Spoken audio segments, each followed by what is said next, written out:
बढ़ता छत्तीसगढ़, और वो इस वजह से भी क्योंकि मुख्यमंत्री बनने के बाद विष्णुदेव साय की तरफ से लगातार एक के बाद एक फैसले लिए जा रहे हैं जो छत्तीसगढ़ को तेजी से विकास के पथ पर आगे बढ़ा रहे हैं। मुख्यमंत्री का पद संभालते ही विष्णुदेव साय ने सुशासन की नींव रख व्यवस्था को मजबूती दी और अपने विजन से छत्तीसगढ़ को संवारने की दिशा में वो लगातार आगे बढ़ रहे हैं।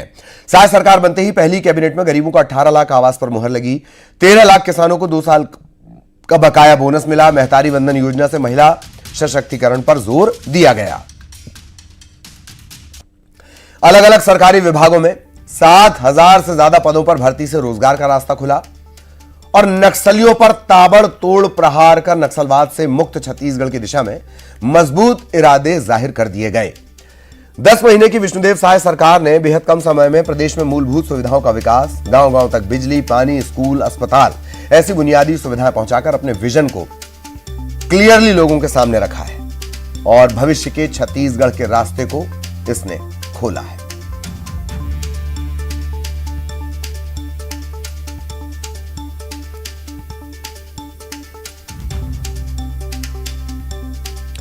तो 2 बेहद खास मेहमान हमारे साथ जुड़े हुए हैं। उनसे ना सिर्फ इस बात पर चर्चा की जाएगी कि क्या ये रिपोर्ट कार्ड क्या कुछ कह रहा है, जो तकरीबन 10 महीने का रिपोर्ट कार्ड है, ये बता रहा है कि किस तरह से संवर रहा है छत्तीसगढ़। बात इस पर भी होगी कि किस तरह की चुनौतियां इस संवरते हुए छत्तीसगढ़ के सामने हैं। राम अवतार तिवारी वरिष्ठ पत्रकार, वो हमारे साथ जुड़े हुए हैं, बहुत स्वागत उनका। अमित चिमनानी मीडिया प्रभारी बीजेपी, वो भी हमारे साथ जुड़े हैं। चिमनानी साहब का भी बहुत स्वागत। आज ही चिमनानी साहब सोशल मीडिया पे प्रतीकात्मक शिव के साथ मुस्कुराते हुए नजर आए हैं। तो अब चर्चाओं के सिलसिले को आगे बढ़ाएंगे। सबसे पहले चिमनानी साहब आपके पास ही मैं चला आता हूं। संवरता हुआ छत्तीसगढ़, तेजी से लिए जा रहे फैसले और कैसे आप अपनी ही सरकार को रेट करेंगे।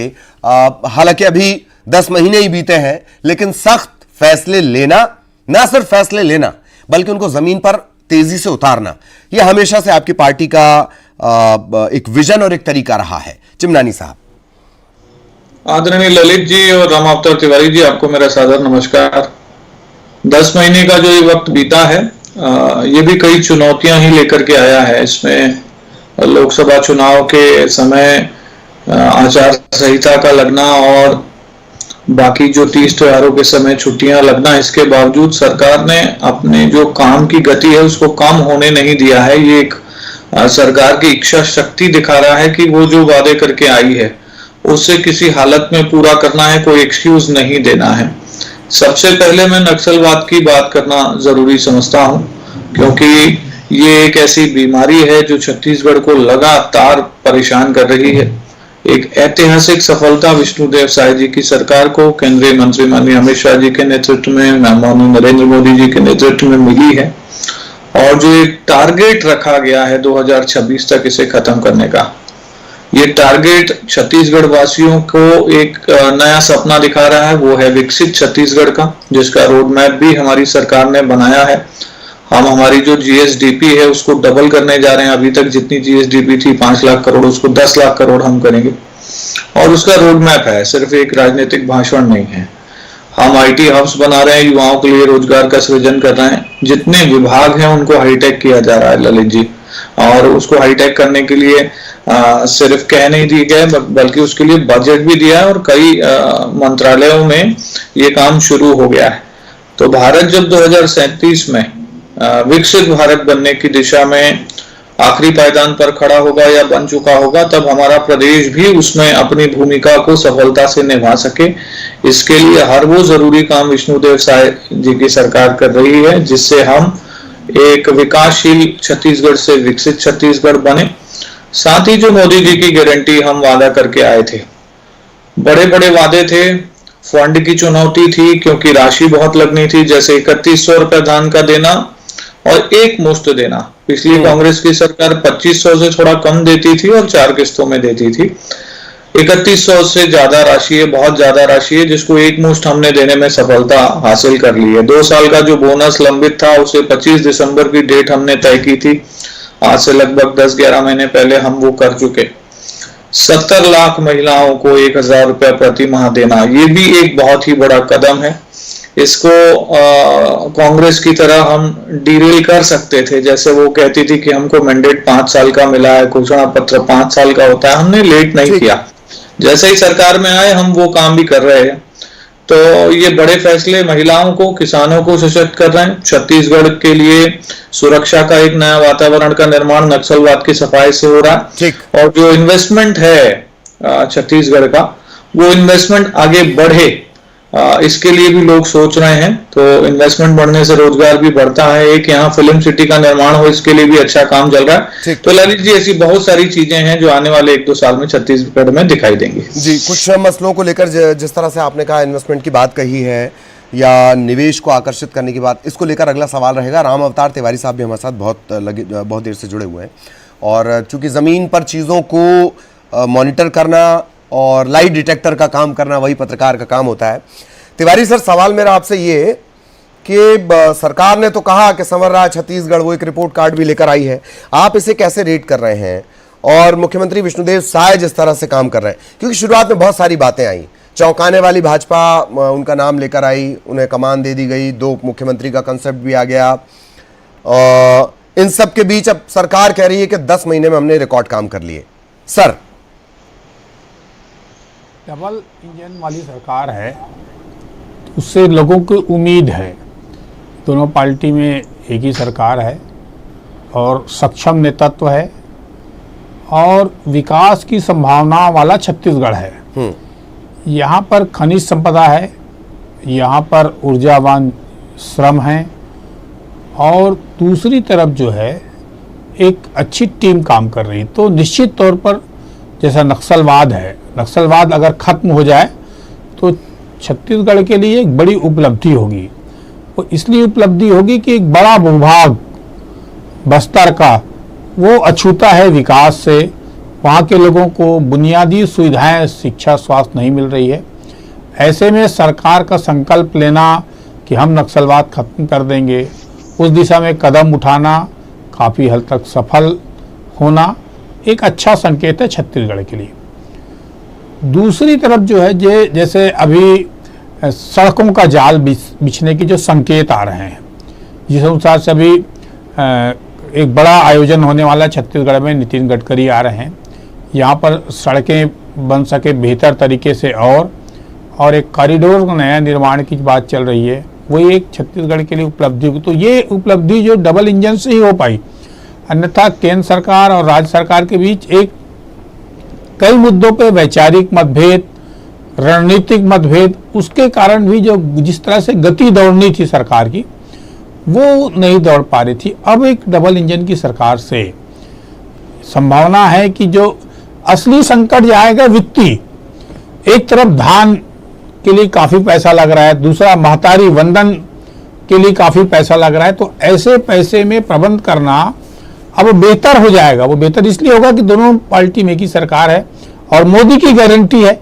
तो मोदी की गारंटी है, इसलिए ये मोदी की एक विश्वसनीयता है, और उनके व्यक्तिगत तौर पे माना जाए तो ये मॉनिटरी हो रही है कि ये मोदी की गारंटी है, ये पूरा हो रहा है, नहीं हो रहा है, किस गति में हो रहा है।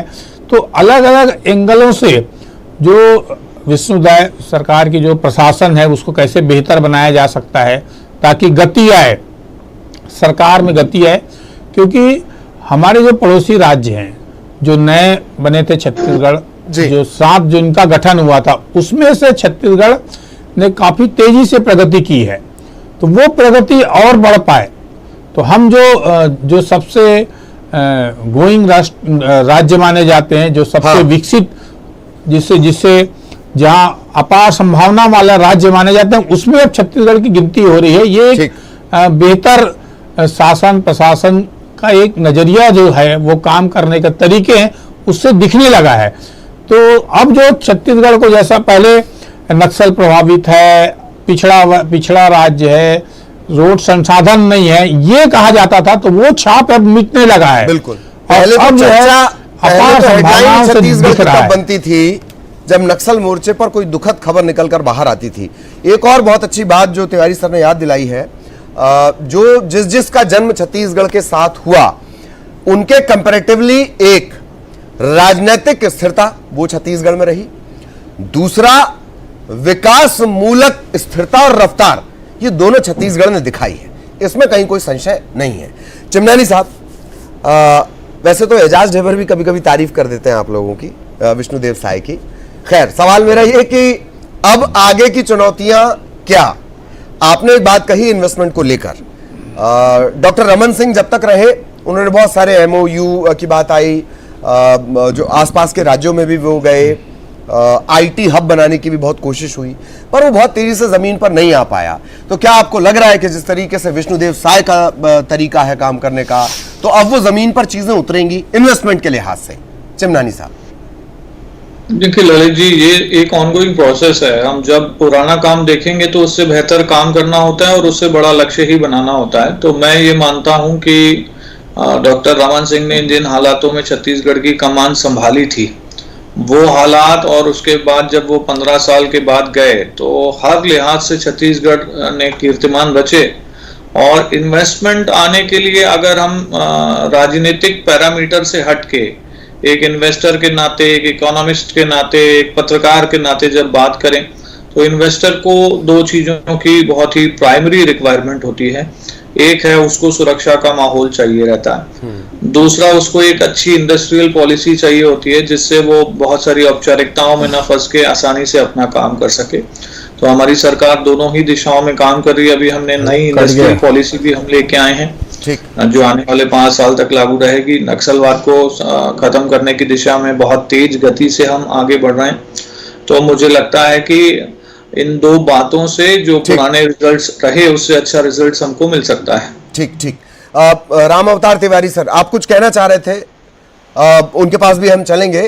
अमित चिमनानी लगातार हमारे साथ बने हुए हैं। एक आपने बार बार जैसे जिक्र किया है नक्सलवाद को लेकर, दरअसल मसला ये ऐसा है कि जब राजनाथ सिंह साहब के पास जिम्मेदारी थी तब भी इस तरह की बातें कही गई कि हम इतने साल में कर लेंगे, इतने साल में करेंगे। आपको क्या लग रहा है कि क्या वाकई, चूंकि अब मशीनरी, आमतौर पर राजनेताओं के बयान इतर होते हैं, पर यह पहली बार नजर में आ रहा है, जैसे पी सुंदरराज हैं, वो भी एक प्रेस कॉन्फ्रेंस में उन्होंने कहा कि भाई हम 26 तक जो है हम नक्सल मुक्त छत्तीसगढ़ बना देंगे।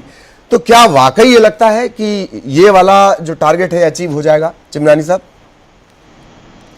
नहीं, देखिए टारगेट्स तो बनाने ही पड़ते हैं। हम 26 का टारगेट बना रहे हैं तो उसके पीछे अभी जो लास्ट विजिट था माननीय अमित शाह जी का, उन्होंने पूरा स्ट्रेटेजी बताया जो बनाने लायक होता है। जिन जिन बातों को हम पब्लिक डोमेन में ला सकते हैं उतना उन्होंने पूरा क्लियर कर दिया था कि किस तरीके से फोर्सेस काम करेंगी, जो नक्सलियों की आत्मसमर्पण की नीति है वो कैसे होगी और कैसे हम उनको वापस से रिहेबिलिटेट कर पाएंगे।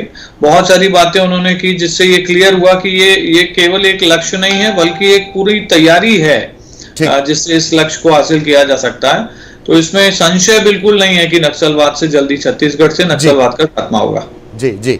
हालांकि SRP कल्लूरी जब हुआ करते थे तो उनकी रफ्तार देखकर डर लगता था कि पता नहीं संख्या जितनी नक्सलियों की उससे आगे ना निकल जाए आंकड़ा।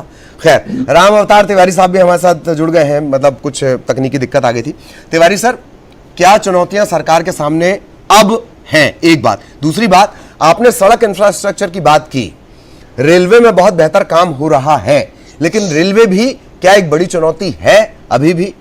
सर, छत्तीसगढ़ में रेलवे की स्थिति उतना सुधरी नहीं है, निश्चित तौर पर वो सुधार की जरूरत है। रेलवे में तो सड़क, जो छत्तीसगढ़ का बड़ा भूभाग जो है वो राजमार्ग का है, सड़क का है। तो सड़क अगर बेहतर हो जाए, क्योंकि ये देश के प्रमुख राष्ट्रीय, बम्बई कलकत्ता राष्ट्रीय राजमार्ग है, कई बड़े जो राज्य हैं उनसे समीप है, जोड़ता है उनको। तो अगर यहाँ पे सड़कें और बेहतर हो जाए, ठीक, तो ये, क्योंकि बड़ा तेजी से विकास हो रहा है, तो तेजी से विकास के लिए सबसे ज़्यादा जो चीज़ चाहिए वो सड़क की चाहिए। यहाँ पर पानी पर्याप्त है, खनिज संसाधन पर्याप्त है, मानव संसाधन पर्याप्त है। सरकार की नीतियाँ लगातार जो बना रहे हैं अलग अलग तरीके से, वो इस तरह से कोशिश हो रही है कि जो बड़े उद्योगपति हैं, बेरोजगार युवक हैं, वो आत्मनिर्भर बने और सरकार जो है नई दिशा दे पाए छत्तीसगढ़ में। ये काम तो हो रहे हैं निश्चित तौर पर। अब इसका ग्रोथ कितना आ रहा है ये मॉनिटरी आगामी समय चलती रहेगी। ठीक ठीक। प्रमुख बात अगर देखेंगे जी ललित जी, यहाँ पर किसान जो है बहुत तेजी से संपन्न हुआ। जो धान खरीदने का जो निर्णय लिया गया है, वो किसान जो है बहुत तेजी से आज गांव-गांव में संपन्नता, ट्रैक्टर, हार्वेस्टर, और जो युवा है नया, वो बड़ा तेजी से आत्मनिर्भर बन रहा है। तो बहुत रोजगार की जो ये बात आपने एकदम सही कही है। और संपन्नता को ऐसे भी समझ सकते हैं कि जैसे ही धान खरीदी शुरू होती है, हमें हर स्टेट की बॉर्डर पर चेक पोस्ट लगानी पड़ती है ताकि कोई उधर से आके धान न बेच दे। वक्त की थोड़ी कमी है, मैं आप दोनों को यहीं रोक रहा हूं। बहुत बहुत शुक्रिया राम अवतार तिवारी जी का, अमित चमनानी साहब आपका भी बहुत धन्यवाद। और संवर रहा छत्तीसगढ़। निश्चित तौर पर चुनौतियां हर जगह होती हैं, टारगेट हर बार की तरह आगे का चुना जाता है। कितना वो अचीव होता है नहीं होता है, उस पर लगातार नजर बनी हुई है। दर्शकों का भी धन्यवाद। नमस्कार।